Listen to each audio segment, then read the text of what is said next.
Welcome to the Great Language Partner podcast. I'm Katja. And I'm Nicole.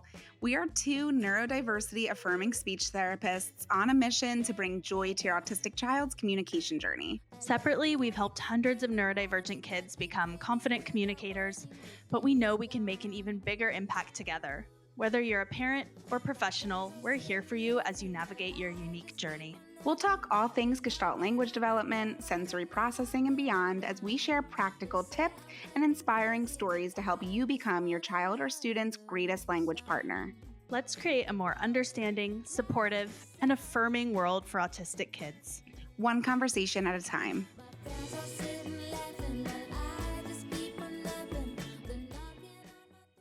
Hi, Jordan. I am so excited to be here with you face to face. I know before we pressed record, we were talking about how we've followed along in each other's journeys, and it's always nice to be able to actually get to talk to the people that we're friends with on social media. How are you?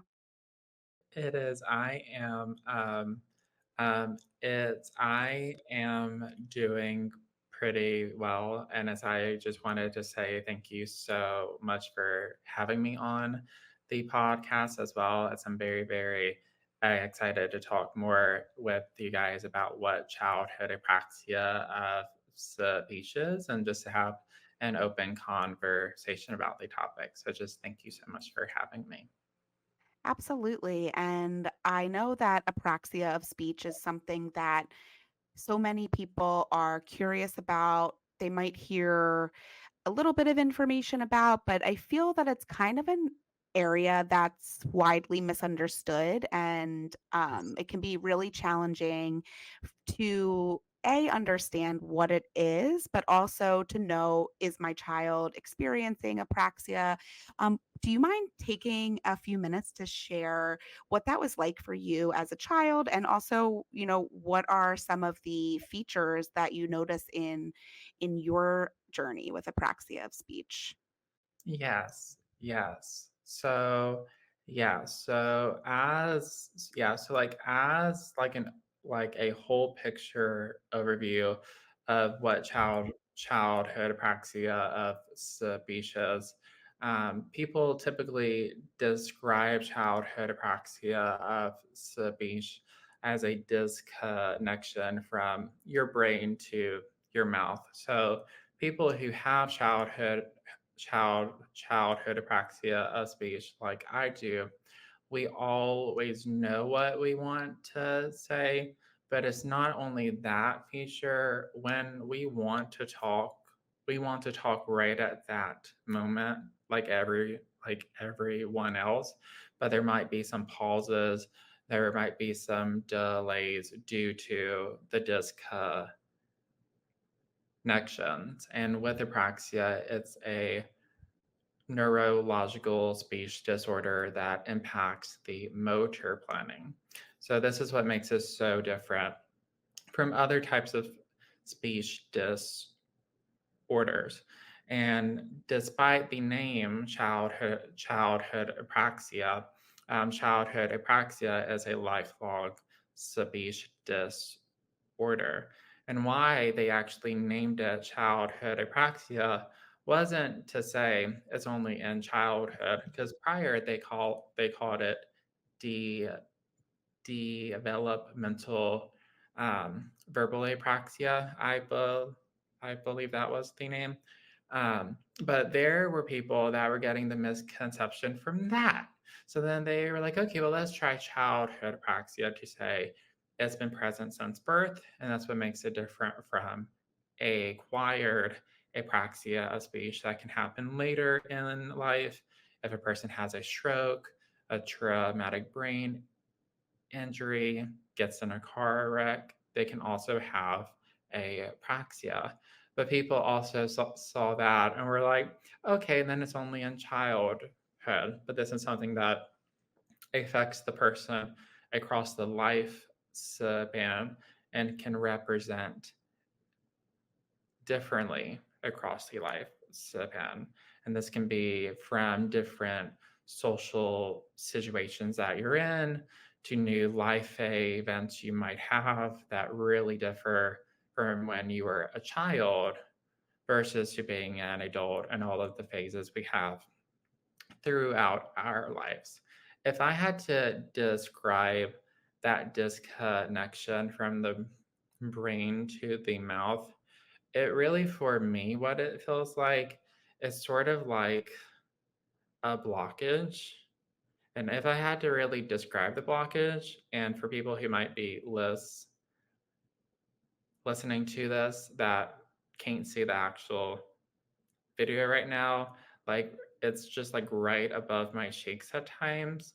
It's really where I do feel the disconnection, which is why when I describe apraxia a lot, I will point here because it is from the brain to the mouth, and it can feel like at times like something's holding me back, and like those thoughts are just kind of shooting back up into my brain, not like an actual sensation, but if our thoughts do not get out through our mouth or other modes of communication a person might use, then they're going to be within our brain. It can also really feel like a lot of tension as well, which is something I haven't really heard of people describe a lot with childhood apraxia. But having those difficulties where like you're trying to talk, and one of the features of apraxia is groping for your words, and groping for your words can look different as the groping might progress.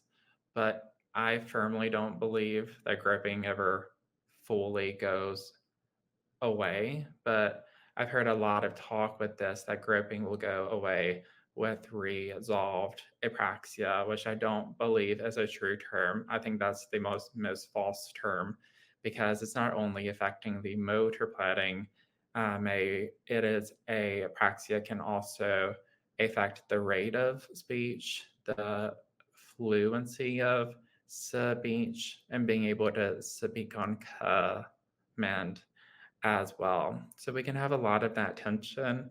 And for me, at times, when I might be talking for like a very long time, I personally might get some throat tension around my mouth.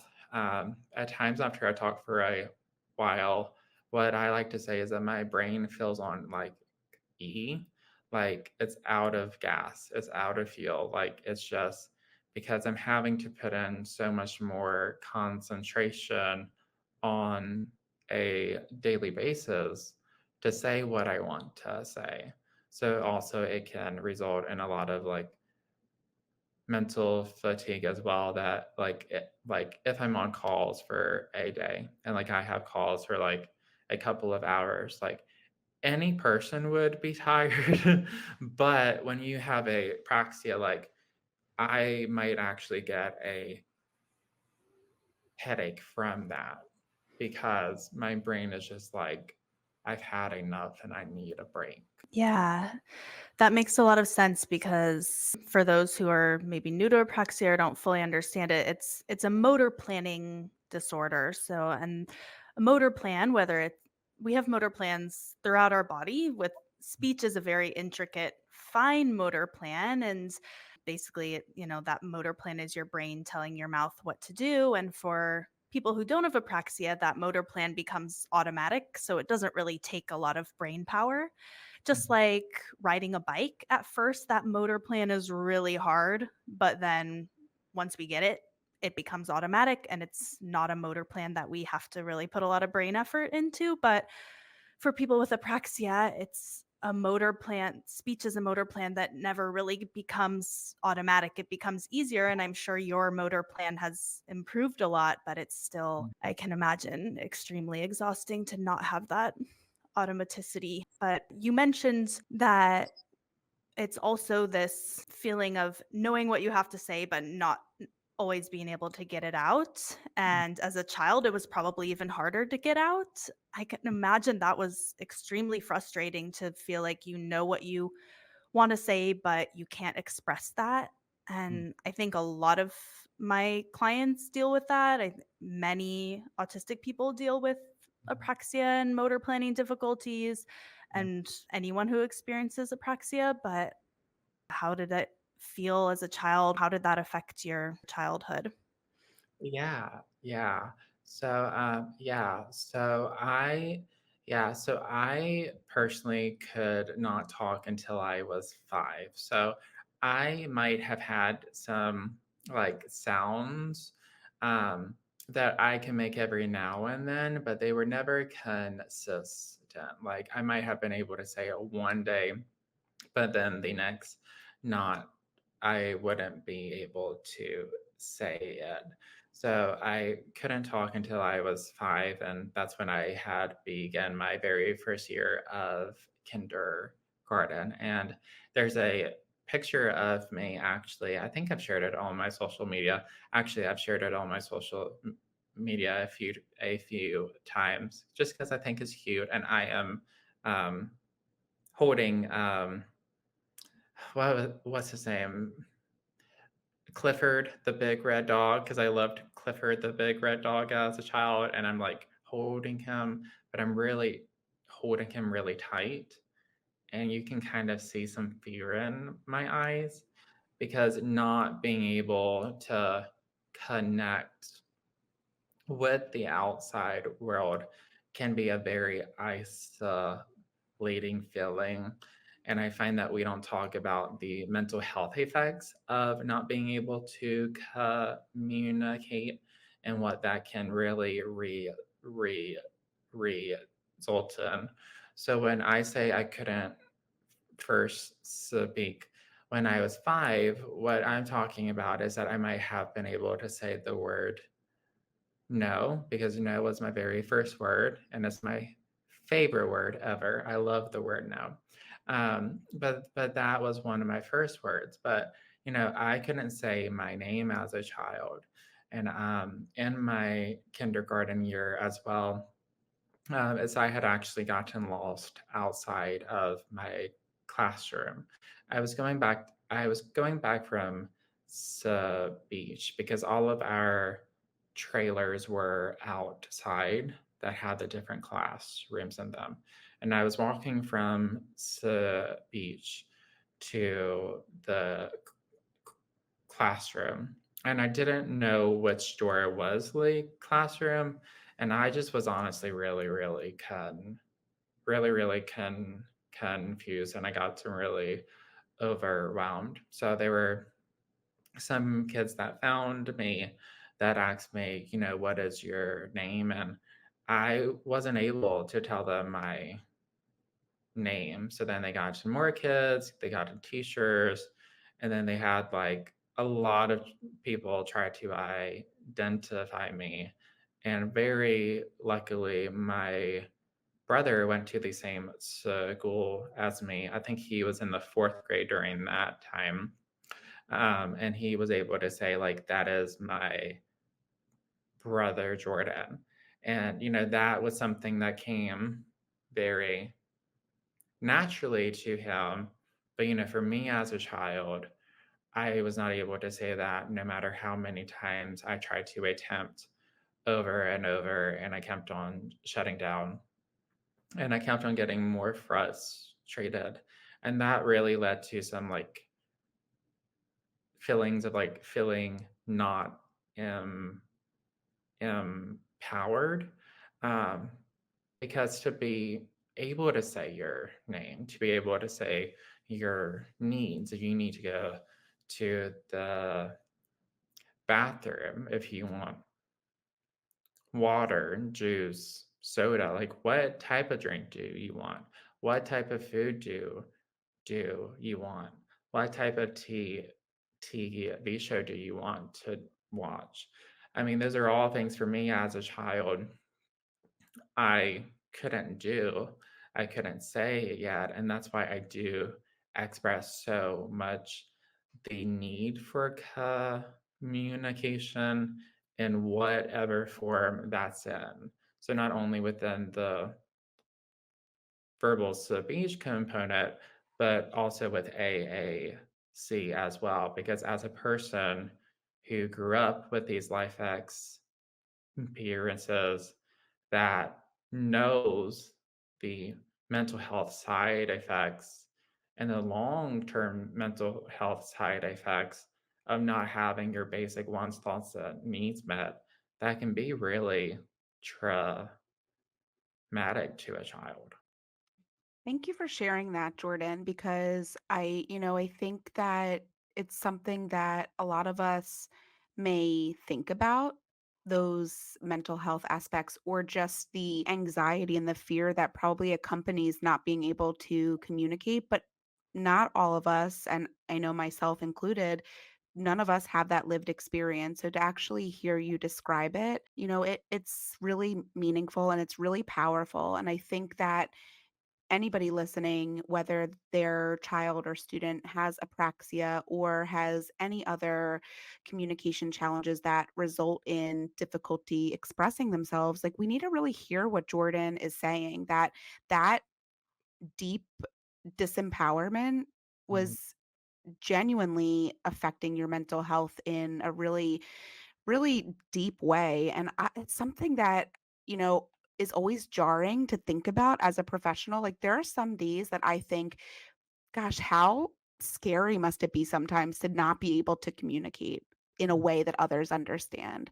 I just think about going through your day to day activities and not being able to, on command, say what you want to say. To me, that would feel very much like a trapped feeling. And so hearing you describe that experience, it's really powerful. And I just want everybody listening to this to stop and hear this, because it's so important for us as professionals to take into account not only what we're seeing in terms of a speech and language disorder or difference, but what's going on below the surface for our kids. And you describe this feeling of isolation and you remember it, right? So it must have gone on for a pretty long time. What was it like in, say elementary school, once you were trying to make friends and trying to go about your life but really still having these challenges? I'm sure that was really difficult for you as well. Can you tell us a little bit about that? Yeah, Yeah. and I'm also curious if you ever got access to AAC at any point, because yeah, I'm thinking of so many kids who other therapists or parents deny access to AAC because they want them to talk. They know that they're capable of it and they're afraid that AAC is going to stop that, but they're forcing essentially their child to stay trapped. Yeah, yeah, yeah. So it's like, yeah. So like with yeah, so like with those feelings of so with those feelings of isolation for me when I was growing up and such, like this really did result in a lot of troubles with trying to make friends. And there was a lot of misconceptions from people that somehow I was just like shy or I was just being lazy, or I was being defiant, and I just didn't want to talk to others, which was actually never the case. I had always really craved having friends and having like a really big group of friends. Like that's what I really, really wanted as a child. But it was so hard because when kids couldn't understand understand me, like I got in a lot of questions like what country are you from? What language are you speaking? Why do you talk like that? I mean, those were like some of the questions I heard every day. And when you hear questions like that every single day, it gives you the feeling as a person that somehow you don't belong, that you don't belong within that space or within that setting because people are like, you're not from here. There's something, there. And I don't think, with that being said, something I do want to say, I don't think kids were always being intentionally mean. I think kids' brains, and I know me as a child, I had all sorts of questions I wanted to ask. So I think kids' brains were trying to make sense of whatever made the most sense to them. Now, does that make those things okay? Well, no, because those led to a lot of like negative feelings within myself. And there were some kids that were intentionally mean as well. I got picked on a lot growing up. I was picked on from my kindergarten year to my sixth grade year, and I actually had to be pulled out of the middle school that I went to, not only because I was being, you know, bullied by peers, but I was also being bullied by my math teacher who made me sign a piece of paper saying, and I personally didn't know what I was actually signing again, I had apraxia that also did affect my reading. I had ADHD, which I did not find out I had till I was 26 years old, but it was like ding, ding, ding, like that's it. And then I also had SBD as well. That was never that there were signs of, but they never looked more further into it. So actually, within those different settings, I was really overwhelmed because of everything going on. I couldn't focus. And then trying to ask any sort of questions about my work was really, really hard. And I didn't really get the math. So many of the times it did look like for me sitting there looking at my paper because I wanted to ask questions, but physically I could not. So then, the teacher had me sign a piece of paper saying that something along the lines that I was saying that I did not want to do my work and that I refused to do my work.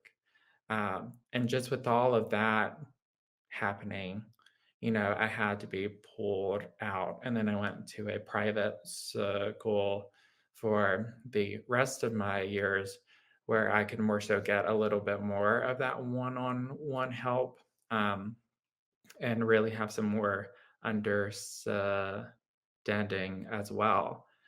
So there was a lot of effects, not only on the mental health side, but also with like social relationships as well. And it's also the way that I was also treated, not only by peers, but also people who are supposed to be safe people for me. I mean, even those people for me at times didn't feel safe.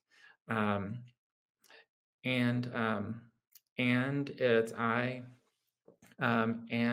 I personally did not have access to AAC, and that is partially because there were misconceptions like we have now that have been debunked over and over and over that somehow AAC will hinder verbal speech, when we actually know the opposite according to research. We know that it will promote verbal speech, that it will ease the frustration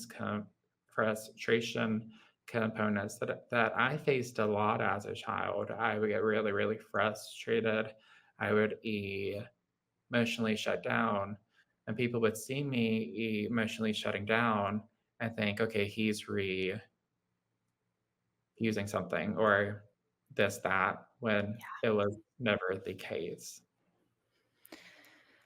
Yeah, I just had a thought when you mentioned being labeled as like defiant or refusing things. Did you find that your motor planning difficulties kind of extended to the rest of your body as well? Like, do you experience dyspraxia, which is more of an Right. overall motor planning Yes. difficulties? Okay.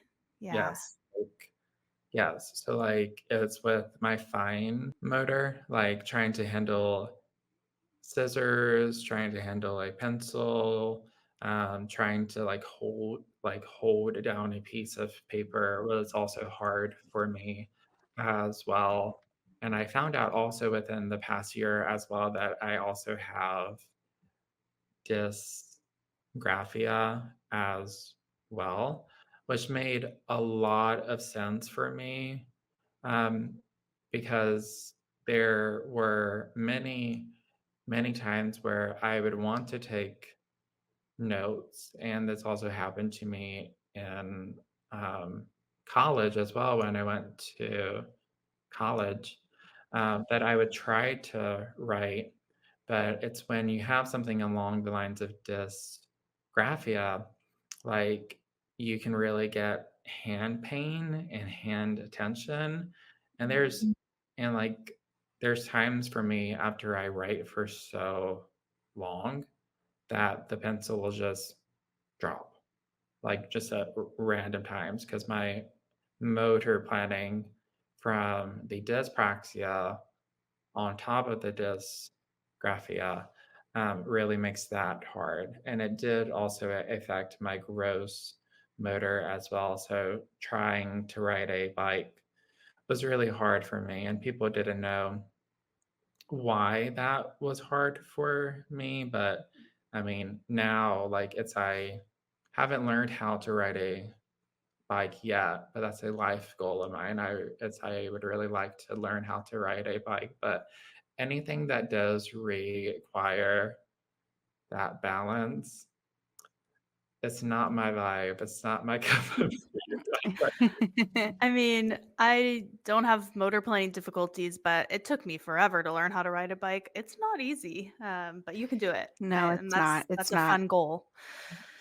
That is. Um, One question that I like keep thinking about, Jordan, and um I'm sure a lot of us have experienced. What was it like for people to treat you like you didn't understand things just because of your challenges? Like so often I have the had the unfortunate experience of hearing adults talking about kids right in front of them, speaking negatively about them and their intentions. And you know, I don't think that we should be doing that, period, whether a child understands us or not.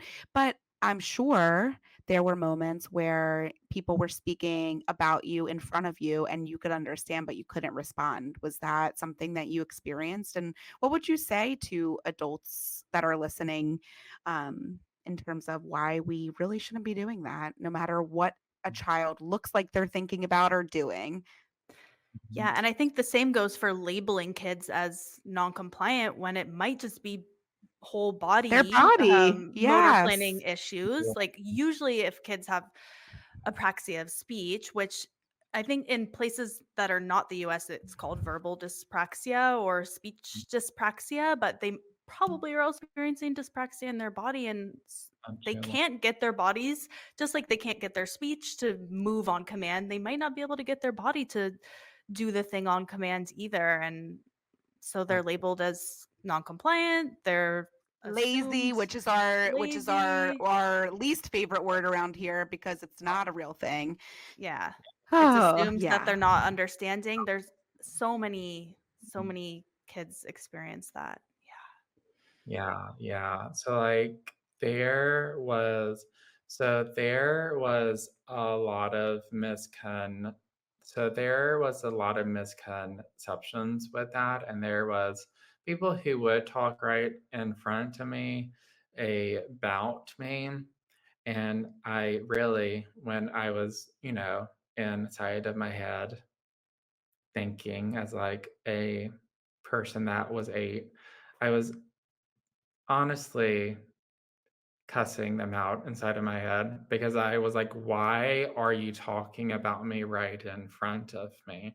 Like, it just like really never made sense to me. And it never made sense to me why that was fair while I couldn't say anything about myself. And that's also something that led to feelings of disempowerment as well, like not being able to, if a person has a misconception about you, or not being able to say like, oh, actually that's not true, but you're just kind of there. And that feeling, as I explained, like that trapped feeling, like with apraxia at times, like it does truly feel like a trap feeling, which is not a word I want parents to be afraid of, but I want parents to know that words so they can know how important the access to communication is in whatever form that is.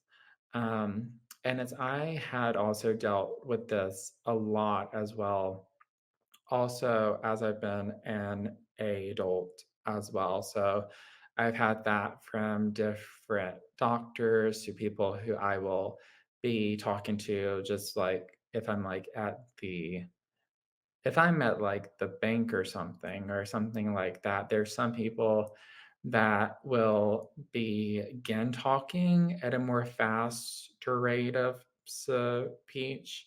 And then when they might notice my rate of speech, which at times might take more time, I've noticed them like slow down their speech. And I'm not trying to make any assumptions, but I could guess in many cases they're trying to slow down their rate of speech because they think maybe if I talk slower, he will understand me. And I've actually, as an adult, what I've learned to do is say, "It's you don't have to talk to me as at a lower rate of speech. I just have a speech disorder, but you talk however you talk." And I've had people like that, that their eyes get really big, but I really think it's because that's not the norm for people with any sort of disability. We are not really taught to stand up for ourselves, and there can be a lot of feelings for people with disabilities. I know, like, a really big theme, not theme, but like a quote that like people have is like people with disabilities feel like they need to hide in the shadows, which is really, really true because for people with disabilities for a very long time, they were locked in institutions. So that makes sense why people with disabilities feel like they need to hide. And that's how I felt for a very long time, that I needed to hide, or if I were to say something like that, I mean, like, it's one other example of that is that I was in college. I was in my very last year of college within my 4-year college. I had a professor who asked me my name. I was trying to say my name in full, but at times I might say Jor and then break it apart, and then I might need to take my time to say the rest of it. And then he finished my name for me. And then I told him, well, it's I could have said my name if you gave me time to say my name. It's next time it's give me time to say my name, as I have a speech disorder.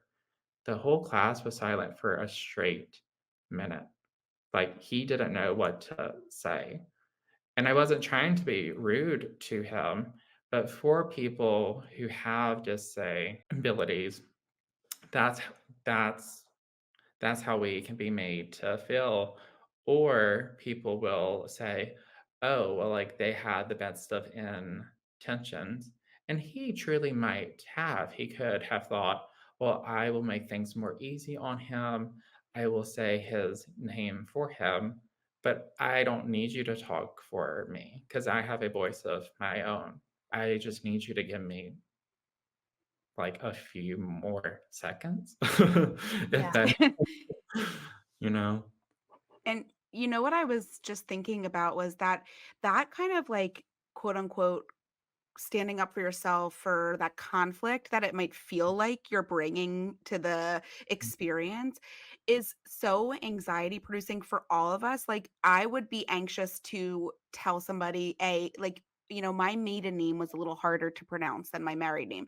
And it was hard for me to speak up for myself and say, oh, that's not how you say my name, or something as simple as that. So just imagining how people with disabilities, have to do this, and then we're going to criticize them when they do, like it doesn't make sense. Like, you stood up for yourself as you should have, and then people will frame that as you being rude or defiant or whatever the case may be. And it's like, can we as people just be a little bit more accepting of each other and not be so quick to assume things about one another. But I just think of how much strength and courage you've had to have just to do things that the rest of us take for granted. And that's really something that is coming up for me right now. And even as you were talking and thinking about what it's like when somebody assumes something about you, so they start talking to you slower or louder or with less depth. And it's like, you know, I'm thinking about a lot of my clients who are non-speaking, and what is one thing that, all three of us, and probably I would hope everybody listening, says all the time: we need to presume competence. And just because somebody's non-speaking doesn't mean that they're not understanding, but it's just we have so much room to grow. And I think about how my clients probably often face very similar interactions, but maybe they're not even able to stand up for themselves. So I want to really make sure that I highlight, how much strength that takes to really to be this voice and to be empowered and stand up for yourself. I'm proud of you because it's Oh, would give me anxiety. So, I'm proud to hear. it really can be really like it really can be a lot of those feelings, but it's really what I personally have learned that this will help anyone else out who has apraxia or who has a different type of communication disorder. I really had to learn one, I really had to practice it over and over and over. And I had to allow myself to feel my feelings and to validate my feelings, saying like my feelings are very, very valid. But the more that you do this, the more easier it will be next time. But I really had to work on that acceptance piece and self-love piece, because if we don't have those two things, then I know for me personally, I questioned if I was actually worthy of being advocated for. But once I knew my worth, I was like, and okay, now I can self-advocate. I know it now. Yeah, I love that you bring up that self-worth piece. I think it's so important for therapists to understand that we can help our kids or adolescents with disabilities advocate for themselves, and we can make that explicit IEP goals. Like that can be the goal in itself. And I worked on that a lot when I had a high school-based job. And it starts with that self acceptance and just understanding piece. So we would start with just, okay, what is unique about your communication needs? How are you showing up that's different from other kids? Maybe it's the way that they listen. Like with a lot of autistic teens, it was that they felt like they couldn't hear or really be fully participant in the conversation if they had to like make eye contact. So we would work on like understanding those differences and accepting them as neutral, and then from there, self advocating for them and helping rehearse those scripts of like, hey, we're going to chat here. I might look away or move my body or do something that seems maybe rude to you, but I promise I'm listening. And this is like, how I show up when I'm actually listening. And just being able to like recognize those differences and advocate for them can be a goal in itself. It's not just the child or adolescent's job to figure that out. We can really support them with that and be really open about that. Yeah. And Jordan, are there certain things that people you talk with can do? Like, are there certain people that you feel more comfortable talking with because they do certain things? Like, what are some of the things Mm, that would make a conversation feel safer for a child with apraxia or an adult with apraxia? I'm yeah. curious about what we can do as people to be more supportive of speech challenges and difficulties. I think one of the biggest things for me is really just people having patience with me and not really rushing me when I talk, because when I do try to rush my talking, my speech is a lot more difficult, which is why I do purposely talk at a very lower rate of speech. And if speech is more hard, I do take more time because I don't want to run into those frustrations because I mean, it's not to try to honestly at times, it's not really trying to dodge the actual apraxia because it's not something I can dodge, it's something that I have.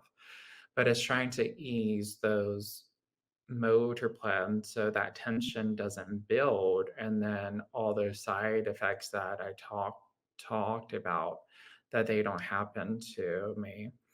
And I think that one of the other things on top of patience, I think at I think at times I can be a person that really does read into a person's body language. And I think that's because, like, for me, I actually if I don't say something, just look at my facial expression and you will know what I have to say. And it gets me in trouble at times. I have to hide my facial expressions at times. But I can be very in tuned with that. And I can tell when a person really might not. I mean, they might display as patient, but like if they're like, like if they're just like getting very tensed up or they feel like they're getting really tired, then that can really send the signal to me like, oh, you need to rush, you need to hurry up, which can also bring some feelings of anxiety for me as well. So it is when I'm talking to kids who have childhood apraxia, it is what I personally say to them is that I tell them to take as much time as you need. I'm a safe person, and I know that I have to build your trust up to be a safe person, and I want to build that trust for you because um, that's only something that you can determine if I'm a safe person. Because I think for a lot of adults, they think just because they're an adult and the child is a child, that they should know that they're a safe person and they don't have to earn that. But we have to earn a child's trust. Um, and I really try to use very positive, like, body language as well. So that's trying to keep like some like open hands because with having like open hands, there's some psychology behind it that we look more a approachable. I'm trying to do like a half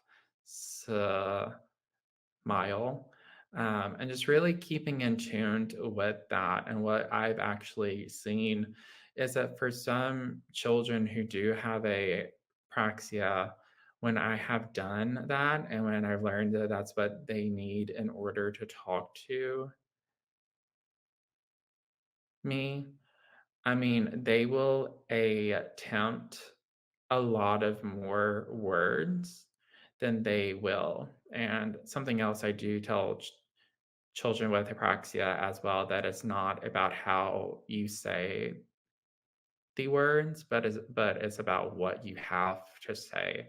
So there's no right or wrong way to talk because it has no sort of vowel because it has no sort of value attached to it. But I say that more in child friendly terms. Like there's no right or wrong way to talk.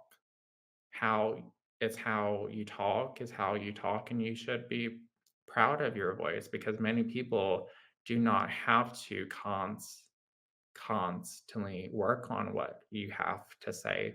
So I am really, really proud of you for that.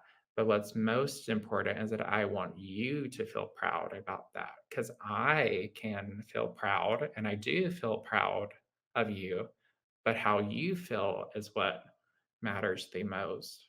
So I do try to use a lot of positive reinforcement while saying I can be proud and I will tell children with apraxia when I work with them, if when I work with them, if I'm trying to teach them how to read because I'm trained in Wharton and Gillingham, like I will keep on saying those over, and I've actually seen the most amount of progress with that constant positive reinforcement. Jordan, I can't get over how just incredible it is to hear all of this from you. And also, I'm proud of you. I know that you're proud of yourself too. And my pride is just an outsider looking in. But I just think about all of the things that you share with the world. And I hope that you recognize that we're not taking for granted the fact that you are putting yourself out there and being so vulnerable to share these things because maybe some of us have our own challenges in different aspects of life and we don't have to constantly tell people about them. We can keep them private and we can, work on things in a more comforting, safe environment. But communication is something that is part of everything we do, right? So like you don't have the luxury of not sharing your story when you want to communicate with somebody. And so I hope you realize that your advocacy, like you taking the time to share your story, even though it's vulnerable and I'm sure it's very draining at times, it's doing so much good because it helps the rest of us to really know how we can be better communication partners. Because everything you say, I'm just like, yes, that's exactly what we should all be striving to do is just being really good listeners and recognizing all of the ways we show up, not just in that fake patience like you described. People can pretend to be nice and patient, but if you're checking your watch and you're, twiddling your thumbs and trying to get out of there, people read that body language. And so I love those reminders as well. Thank you. So I was trying not to tear up because it really does mean a lot to me because it can at times just to be transparent. I mean, it is a lot at times, but it's why I do share, what been what I've what I've been through and I be and I'm transparent as I possibly can be or as I feel comfortable being at the time is and how I feel comfortable is that time is because I do know that there's other children who were like me as a child and even adults like me that do feel like they have to hide or somehow they feel like they're not worthy of being advocated for or that they feel less than. And I was in a really dark place in my life for a lot of years, more than what I would have shared with the typical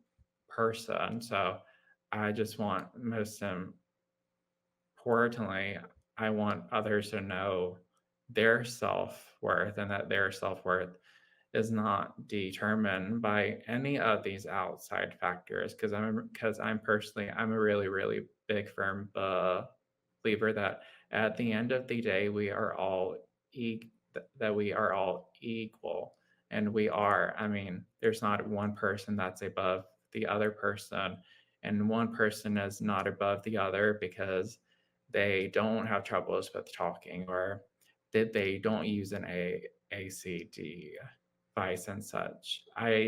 Because as I said, I don't care how the children communicate. It's about having that access and having that unrestricted access because what I care most importantly about is the child's mental health because without feeling safe,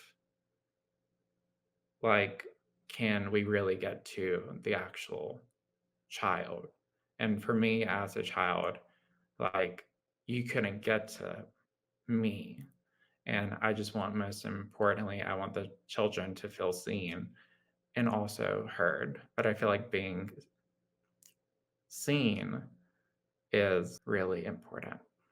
Yeah, and now I'm the one trying not to tear up. I love I love getting deep in these conversations and really hearing other people's stories. What was your favorite color and show as a child? Like, what were those things that you were thinking about then that people weren't able to get deeper with you about? Like, that's the stuff that kids are talking about, their favorite things. What were your favorites?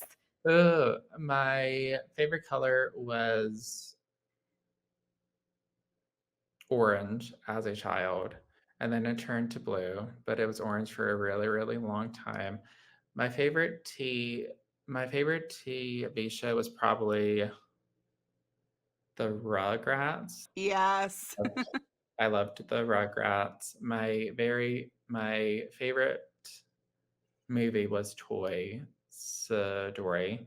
As I made my mom watch Toy Story every night for 2 years. I feel so bad for that woman, but for every night for 2 years, she had to watch that. So those are some of my favorite things. As a child, as you're right, I couldn't say to other children, but I would have loved to share those things. So thank you for asking me. Yeah, yeah. No, it's really important because I think all of us have those little inner children inside of us. And, sometimes it just feels good to give that little child inside of us, a high five or a hug. And it's like, I just am thinking about, you know, I really hope that if we were in school together, I would have been that safe person for you. And I hope that you had found people like that, like Katya and I, and all of the rest of the community you've built online, because I see people sharing your stuff all the time. I know what you say really matters. And yeah, I'm just blown away by your advocacy and also you bringing up your mom, because I know that she made a huge impact on you. Maybe you could just for a minute share what it meant to you to have a mom who was fighting for your voice, even as your social media handle is. What did that feel like to have somebody who really was understanding you and making sure you got what you needed? Yeah, yeah. It is for my it's for my mom. It is for my mom. It is my mom was my safe person, and there's my mom was my safe person, and there's actually a lot of pictures of us where I would hug her leg, and I would never let go of her leg. But it was because for my mom, of course, I mean, she gave birth to me, so she's been with me from the very start and such. But she was able to pick up on a lot of things that I was trying to say, but also with like hand gestures I had created as a child that meant certain things. So she was able to pick up on those things and on those things, and it's when I was a child and when I might have had like a rough day at school and such, and she could tell just because like my face might have been sad, or even if I didn't say anything to her, like she could tell. So like as we would go like shopping, or we would go to the movies, or we would get ice cream or something, and that just really meant a lot to me as a child, even though, like, I think some parents think that those things don't really make a difference. Like, if you go out and you get ice cream, or you just like, you just do something like not like huge, but you can just do something like that, how your child will know that you know something's going on. And if you're not ready to tell them yet, or if you're not able to tell them and they're trying to figure it out, which was the case with my mom a lot, she really had to go to some of my friends within my elementary school and actually find out what was going on, because many of the times I wasn't able to say what was going on. So I mean, she would go into the front office and they knew her by name very, very fast. And she really did what she had to do. And those are those are a lot of the things I did not know when I was growing up. And even though my mom was going through a very, very hard time because my mom was just trying to figure out like what can I do? Like how can I best support him? And parents do beat themselves up and parents think that they're not doing enough. And many parents that think that they're not doing enough are actually the ones that are doing every single thing they possibly can. And they're really, really, really trying. But even though that I might not have saw those things, like I saw how she cared, how she would take time to listen to me when I talked, and she did have that patience because there were other family members who did not take that time, who brushed me off as shy, or if we were at like a social family place, family gathering, then those family members would not walk up to me. It was like I wasn't there. So to even have that one person within my life who was like, you know, I see you and I hear you really does make the difference. And it can make that difference to just have that one adult within your child's life. Thank you, Jordan. I can barely keep it together over here because it's just, I know so many people need to hear that. And I am a parent and I talk to parents, I feel like constantly. And there's always that guilt and that fear like, am I doing enough? Am I doing it right? And there's, in this day and age, there's just constantly somebody telling you what you're not doing well enough for your kid. There's you always know, people like that. always.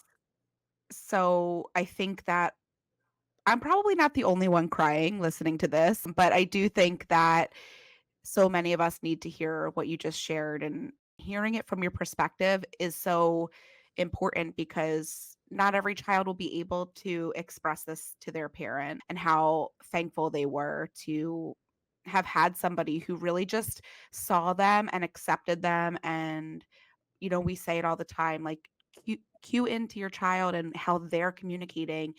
We Mhm. don't need to change that. We can honor and accept that. And that makes a huge difference. And so just hearing you describe how your mom did that for you, I need to meet this woman. I need to talk to her. She raised an amazing person, and you deserve all the credit in the world. But I think it's just so nice to hear about all the things that she did and the fighting that she had to do, that I'm sure, like you said, was so difficult. It, yes, it was for sure. And it was too, it was a lot more harder because it it was a lot more harder because there's not as many resources that were a available back then as we do now. And I really do see like the hard times parents go through with some of the things that we have now that are available on the internet and such. But to picture parents even going through it like 20 years back without those, like I do really feel for those parents as well because they were just trying to get by with whatever they had. Yeah, I mean, think about it. They had to like go to the library to learn about things. I always say that to my parents. I'm like, "What did you do?" Because if there's a thought that pops in my brain during the day and I can't immediately Google it and find the answer, I'm stressed. So, and my mom's like, "We just didn't worry about those things. I guess we did the best we could." It's just was such a different time. And I think where we are today, it's like there's so much information, and that's a huge blessing at times, but it can also be really, really overwhelming for parents. So, what are you doing these days, Jordan? Like, what do you have going on? What are you excited about? We'd love to know kind of what you're working on these days. I am working on a few different things, if I'm honest, because I really, really like to keep myself really busy, a little bit too busy at times. I have to pace myself at times, but it's I We have feel you on that. yeah, but as I have just been probably doing a little bit more of public public speaking, really, really trying to teach SLPs about apraxia from the first person from the first person perspective. So as I have been this year, as I've been to Ohio, I've been to Michigan, and I've been to New York.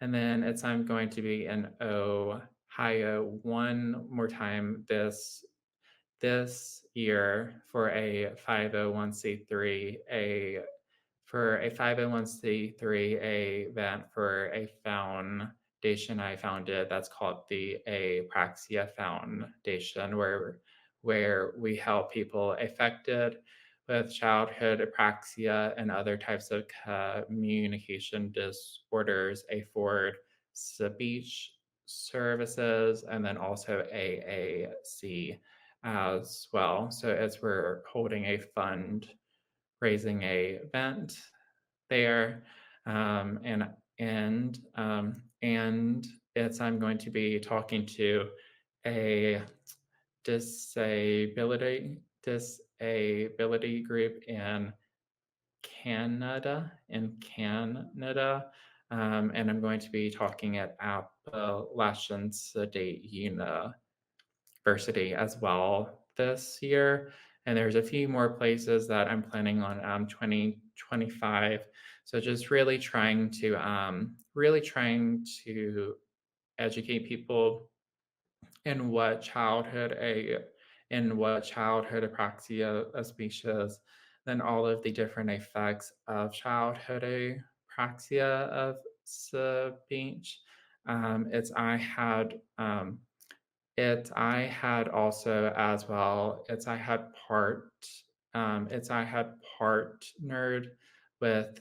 I had partnered with the Guilford County Sheriff's Department to do police training for police officers in childhood apraxia of speech and other types of communication disorders as well to do de-escalation training for police officers that might communicate with people who have any types of speech disorders. And we're really trying to send those to other counties, different states as well. We have a total of 20 different states right now that have reached out. So, really trying to protect people with apraxia more under the law when it comes to police training, when it comes to insurance companies as well, trying to cover speech services for people with childhood apraxia, but then also for AAC as well. So I have been really focusing more within the law portion of advocacy right now because we have such a far way to go. And it's just something I really want to do because if we don't have those protections under the law and that training, um, then I think that we might not get as far as what we want to. So I'm very excited for that as well. Wow, you're doing a lot of incredible stuff for the Um, apraxia community and just disability community as a whole? I know you also mentioned working directly with kids. Is there a way that parents here, I know if I was a parent and had a child with apraxia, I'd be like, I want them to be friends with Jordan. So do you offer any kind of support like that? I know you offer IEP advocacy. Yes, yes, yes. So it's I offer the IEP advocacy, and it's I also offer and it's I also offer consultations as well for parents or for SLPs, or it's for any person that's just needing some more support and such. And I really try to dive in to their child's needs. I take a full approach because for many times when we are working with people who have a praxia, it's I know that you kind of made this point, but we're typically never just dealing with apraxia when it comes to the mouth. So I really do try to take that full child approach and be sure that all of the child's needs are being looked at and met. And I do also, as well as I offer to mentor kids with a praxia as well, and that's more so within the self ad advocacy component. So really trying to build on those self-advocacy skills as soon as possible, because I think that's very crucial. And then I also tutor kids with apraxia and dyslexia in Orton and Gillingham as well, as I was trained in Orton Gillingham this year and got my associate's level. So those are some of the other things that I do offer as well that I do really love. Just a few things that you do. It's like a lot of things, and I don't know how to keep up with it all, but I think it's really because I'm ADHD. So I know that we talk about ADHD as well as being an deficit, but Yeah.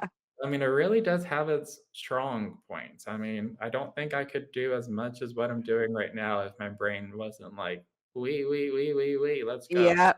I am right there with you, Jordan. That's what's getting me through these really busy seasons, like Mhm. just that constant dopamine hit that I get from all my projects Absolutely. and just my complete lack of awareness of when things are due and when I'm supposed to be doing them. I'm living in my own little la la land over here where I'm like, "Oh yeah, I forgot about that project," you know?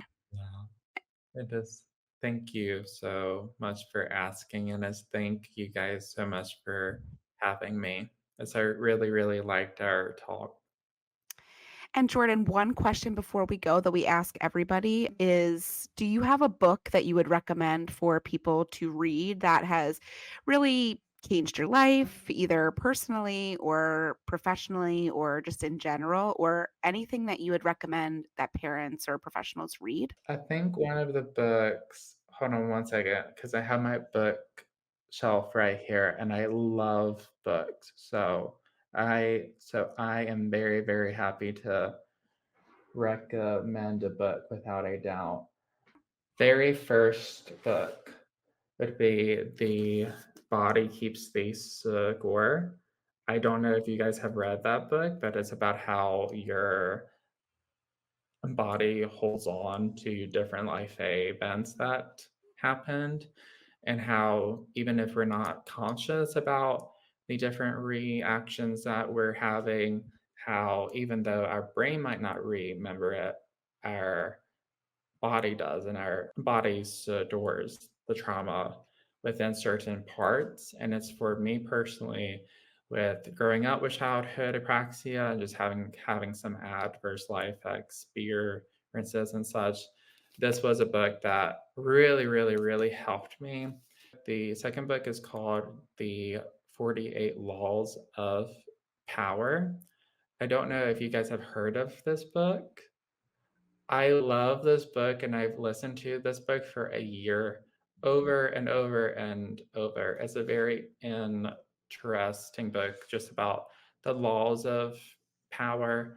Um, so I would personally really recommend it. I love books like that. So, two books that have really helped me. Thank you. It's always so interesting to see what people come up with. Yeah, the Body Keep score was a big one for me as well for different reasons. But my friends and I have like a running joke because sometimes you just have to joke about things, but we're always like, oh, that's why is the body keeping score again? But it's real. It's real. It really is. Well, thank Thank you, you so Jordan. much, Jordan. Thank you Yeah, guys. Jinx. Thank you. Thank you so much. I love to wake up